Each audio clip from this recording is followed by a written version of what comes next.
पीछे हटने दो बेटा, बोलो पीछे कैसे गिनना जी हाँ।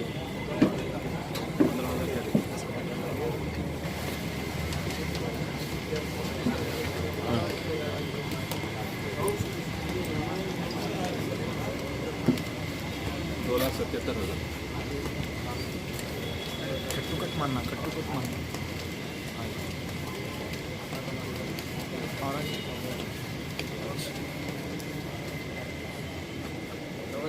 यस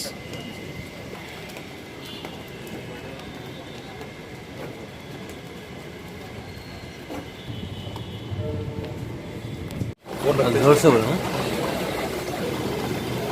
अस्सलामुअलैकुम नाज़रीन, चॉइस न्यूज़ के तमाम व्यूअर्स को आज हम हज हाउस के चेयरमैन साहब मिस्टर मसीहुल्लाह साहब के साथ में बैठे हुए, जो आज हैदराबाद का पहला काफिला यहाँ से रवाना होने वाला है। इस सिलसिले में मसीह साहब से हम बात करते हैं, जानते हैं कि क्या क्या इंतजाम हज हाउस की तरफ से हुए हैं और कितना इम्प्रूवमेंट आया है। मसीह साहब से अस्सलामुअलैकुम साहब। वालेकुम सलाम। माशाल्लाह से आज तेलंगाना के हाजियों का पहला काफिला है। आप देख रहे हैं यहाँ पे पूरे एसी कैंप्स लगाए गए हैं और वाटरप्रूफ पूरा शेड का इंतज़ाम है। कोई चीज़, क्योंकि हमारे हुक्म आया है हमारे केसीआर साहब के पास से हाजियों को अच्छी से अच्छी खिदमत करने का, जिसमें हम हमारी कमेटी पूरे मिलके, हमारे मेंबर्स सब मिलके शामिल होकर हर वो चीज़ एक हाई एंड मॉडल की तरह इसको यूज़ करते हुए कर रहे हैं। इवन स्टॉल से लेके हर वो चीज़, इवन एसी बसेस की फैसिलिटी दी गई है। हर वो चीज़ का इंतज़ाम हम अच्छे से अच्छा कर रहे हैं। इंशाल्लाह बापू भी ये चीज़ की जिम्मेदारी अच्छे से अच्छा निभाएंगे और इंशाल्लाह ताला हमारा हमेशा से इमिग्रेशन पॉइंट नंबर 1 रह चुका है और इस साल भी नंबर 1 रहेगा, क्योंकि 10,000 हाजी हमारे पास से जाने का है ये साल, जिसमें 4 स्टेट के हाजी है, कर्नाटका के हैं, महाराष्ट्र के हैं और आंध्र प्रदेश के और हमारे खुसूसी तेलंगाना के।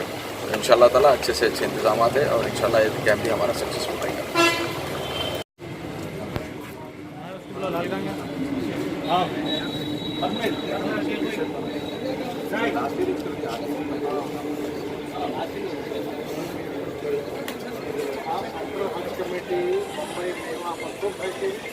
मैं आखिरी बस कितने साल गया था क्या मालूम तीन एलईडी है।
आप करिए आपके साथ, हाँ करिए आपके आप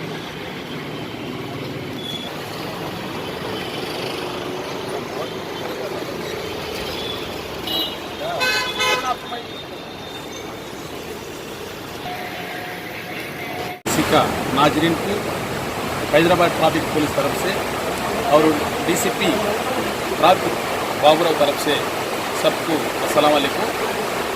कल से हज पिलग्रिम्स का कागज़ हो रहा है।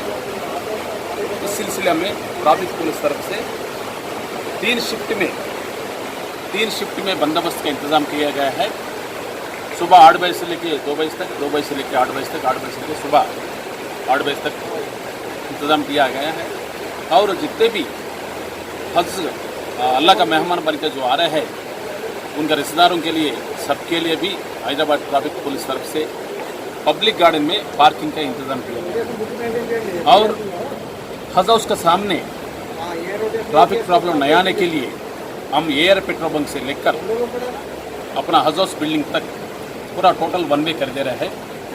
जो भी लकड़ी का पुल से ट्रैफिक आ रहा है वो लोगों को अपना निज़ाम कॉलेज साइड डाइवर्ट कर दे रहे हैं। वो लोग निज़ाम कॉलेज जाके अबीड जा सकते हैं, या नहीं तो खान लतीफ़ खान बिल्डिंग से लेके सुजाता हाई स्कूल रोड से भी वो लोग अपना अपना मुकाम को जा सकता है। और साथ साथ में हज हाउस का बिल्डिंग के सामने छोटे मोटे जो कारोबार करते हैं वो लोगों का अलाउ नहीं कर दे, इसलिए जो अल्लाह का मेहमान है वो लोगों को सहूलत देने के लिए और उन लोगों का गाड़ी गिरी वगैरह उतरने के लिए सहूलत देना है। मगर हम जो भी टोपी बेचते, तस्बी बेचते, वो लोगों के लिए हम सहूलत करते हैं। सर टोटल कितने ऑफिसर्स रहेंगे सर? हर शिफ्ट में 30 ऑफिसर्स रह रहे हैं। वैसा 24 घंटे में 100 ऑफिसर्स रहते हैं। इसमें एक एसीपी रहता, 2 इंस्पेक्टर्स रहता, 10 एसआईस रहते हैं। अपना अपना अलग हज हाउस के बिल्डिंग के अतराफ में बंदोबस्त का इंतज़ाम किया गया है। और दूसरा जो अल्लाह का मेहमान है उनके साथ में जो लोग रिश्तेदार है न तो उनको चाहने वाला जो आ रहे हैं वो लोग तेलंगाना से स्टेट से आते हैं, आंध्र प्रदेश से आते हैं, कर्नाटका महाराष्ट्र से भी आते हैं। मैं सबसे गुजारिश कर रहा हूँ जैसा खुशी से आता है फिर वैसी खुशी से अपना अपना घर को पहुँचना है। इसलिए देख समझ के अच्छा अखलाक से आप लोग ट्रैफिक को देखते हुए आना और घर को पहुँचना। शुक्रिया, खुदा हाफिज़।